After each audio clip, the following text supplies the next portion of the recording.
Welcome to The Last Calm Word. Let's get started with today's story. It started on a Thursday evening around 8. Wanda walked into the kitchen, her arms folded tight. She had that tone, the one that usually meant her daughter Lily wanted something she knew I would say no to. Robert, she began. Lily's friends are going to a lake party this weekend. It is only 2 hours away. She will stay with them overnight. I did not even look up from the counter where I was fixing the cabinet hinge that had come loose again. She is 17, Wanda. It is a school weekend. I do not know those kids, and I am not agreeing to an overnight trip out of town. She let out a sharp laugh. You always have to control everything. She is not a little girl anymore. I am not controlling, I said evenly. I am being a parent. And that is when it came. Flat, cold, and precise. You will never be her real dad. Stop pretending. It was quiet after that. I did not say a word. I did not even move.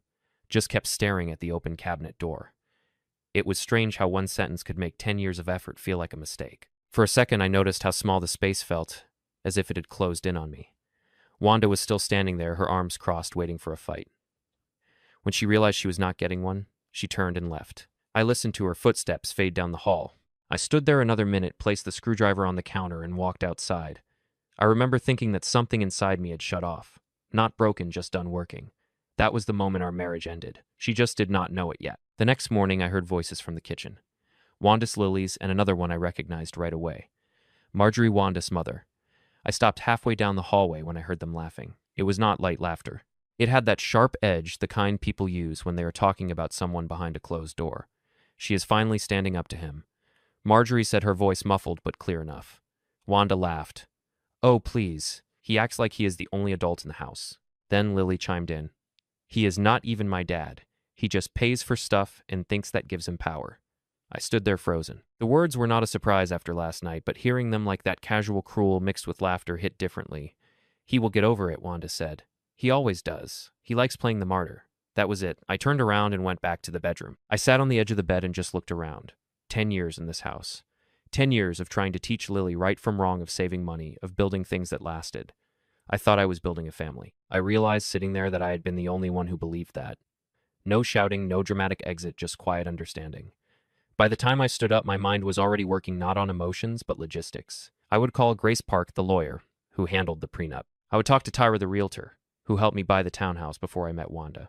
I would figure out the bank transfers and make sure everything was clean and legal. There would not be a fight. There would not be another word about who is real and who is pretending. I would give them what they wanted. Life without me. And I would take what was mine, the peace that came with walking away. I did not go to work that day. I called in, told my foreman to handle the crew, and stayed home. I went upstairs, pulled 2 suitcases from the closet, and started packing. Shirts, jeans, toiletries, and a few old photo frames of my parents. I left everything else, gifts, furniture. It all felt like evidence from a life that did not belong to me anymore. By noon, I called Grace Park, my lawyer. Grace, I said, I need to move fast. I want the house listed for sale. She paused. The one you bought before the marriage. That is right. Then you can sell it. It is your asset. I will handle the paperwork. Do you want me to contact a realtor? I already have someone in mind. Next, I called Tyra Coleman, an old client turned realtor. I need to sell my townhouse, I told her. As soon as possible. Tyra hesitated. You and Wanda splitting up. Yeah, I said, it is time. She promised to bring the listing forms that afternoon.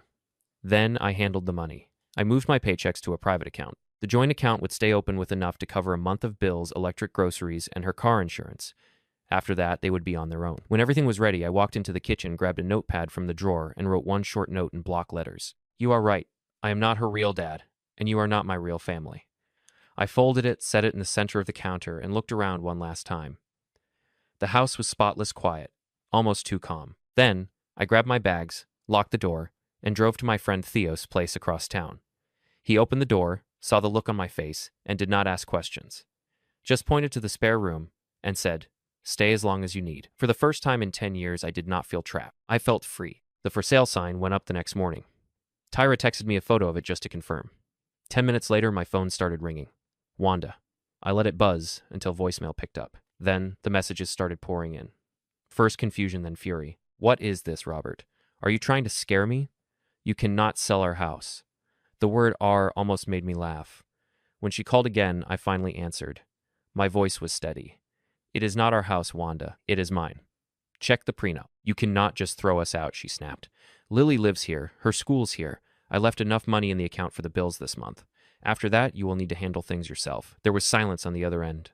Then a sharp inhale. You are heartless. No, I said quietly. Just finished. That afternoon, Grace forwarded me an email from a law firm. Wanda's new lawyer demands to stop the sale, reinstate her access to my accounts, and pay for emotional distress. Grace's reply was only 2 paragraphs long. It included a copy of the prenup and the deed showing I bought the townhouse 5 years before the marriage. The email ended with any further harassment will be considered frivolous litigation.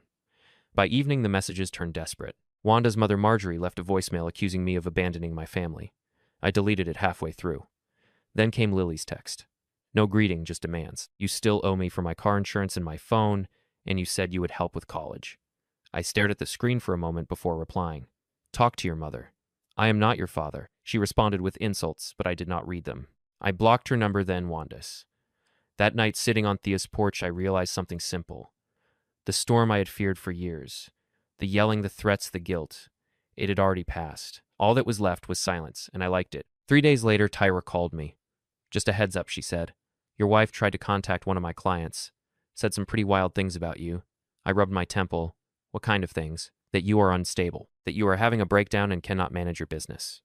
I sighed. Thanks for the warning.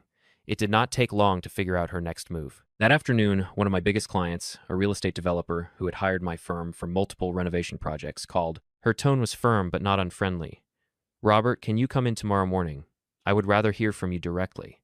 When I walked into her office the next day, she was waiting with a folder on the desk. Your wife left a voicemail on my assistant's line, she said. She sounded upset. I nodded. I can explain. And I did briefly, clearly, without emotion. I told her I was going through a divorce, that my personal life would not touch the job. I showed her reports, site progress, updated invoices, schedules, and proof of delivery for materials. Every number added up. She flipped through the papers, then looked up. I have worked with you for 5 years, Robert. You have never missed a deadline. Deliver the work.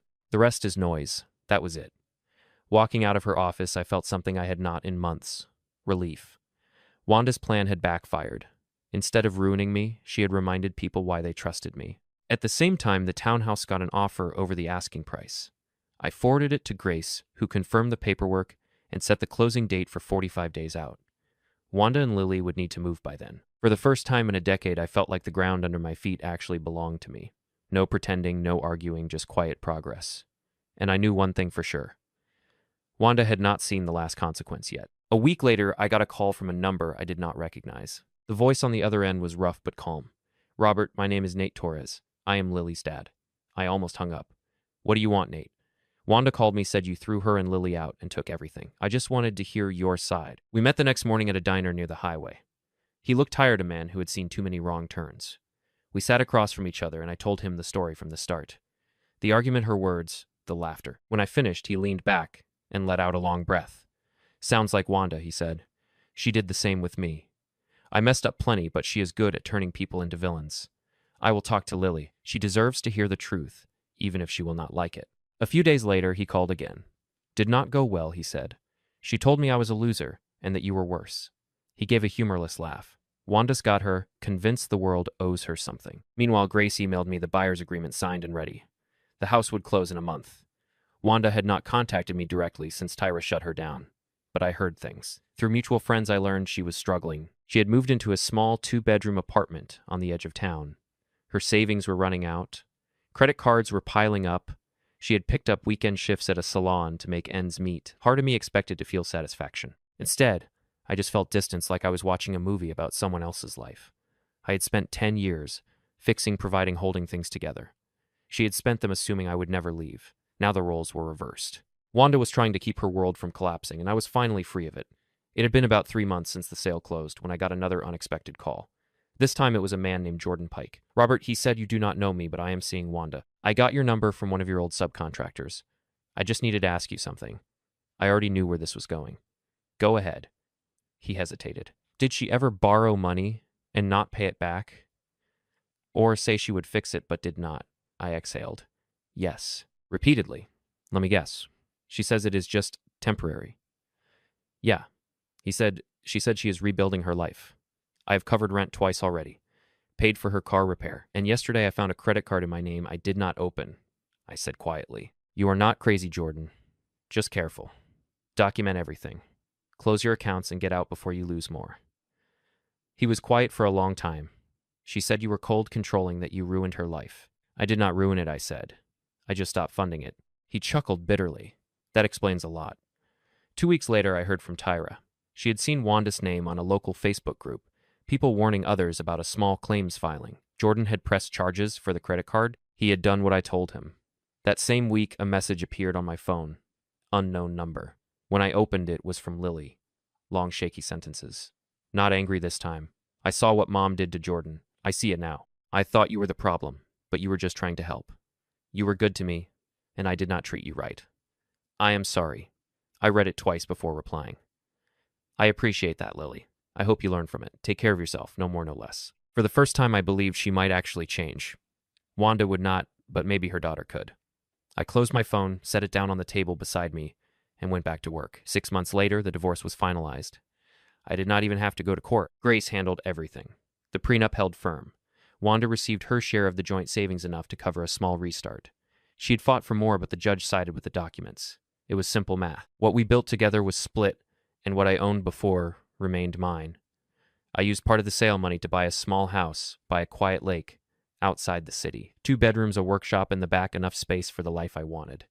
My days fell into a new rhythm. Mornings, fishing; afternoons, running my business remotely; evenings in the workshop, shaping wood into furniture. Every once in a while, people ask if I missed them. I did not. What I missed was the idea of a family that never really existed. One evening, I stopped at a grocery store in town. The line was long. I was checking the time when I noticed her. Wanda, 3 lanes over, holding a basket of groceries. Her eyes were tired, her clothes plain. For a second, she looked like she wanted to say something. I gave her a polite nod and turned away. No anger, no bitterness, just nothing.